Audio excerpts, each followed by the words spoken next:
অত্যন্ত জরুরি যে বিষয়টা সেটা হলো স্বামী স্ত্রীকে এবং স্ত্রী স্বামীকে বিনা দ্বিধায় গোসল করাতে পারবে। একজন ব্যক্তি প্রশ্ন করেছেন, নারীর লাশের গোসলের সময় নাভি থেকে হাঁটু পর্যন্ত ঢাকলে হবে নাকি পুরো শরীর ঢেকে রাখতে হবে? মাইয়েত নারী হোক কিংবা পুরুষ হোক, তাকে গোসল দেওয়ার সময় অবশ্যই পর্দার ব্যবস্থা করতে হবে, কেননা খোলা জায়গায় গোসল করানো দৃষ্টিকটু এবং অপ্রীতিকর।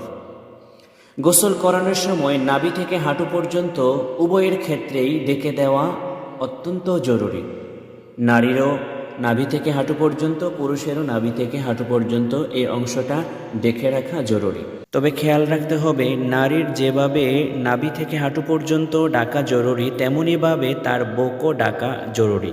তবে যিনি গোসল করাবেন তার হাতের মধ্যে গ্লাভস অথবা কাপড় পেঁচিয়ে তারপরে ওই অঙ্গগুলোকে ডলে অর্থাৎ মর্দন করে গোসল করাবে, যদি কোনো নাপাকি থাকার আশঙ্কা থাকে। আর অবশ্যই খেয়াল রাখতে হবে, মহিলাদেরকে গোসল করাবে এবং পুরুষদেরকে গোসল করাবে, একে অন্যজনকে গোসল করাবে না। তবে মহিলাগণ শিশুদেরকে গোসল করাতে পারবে।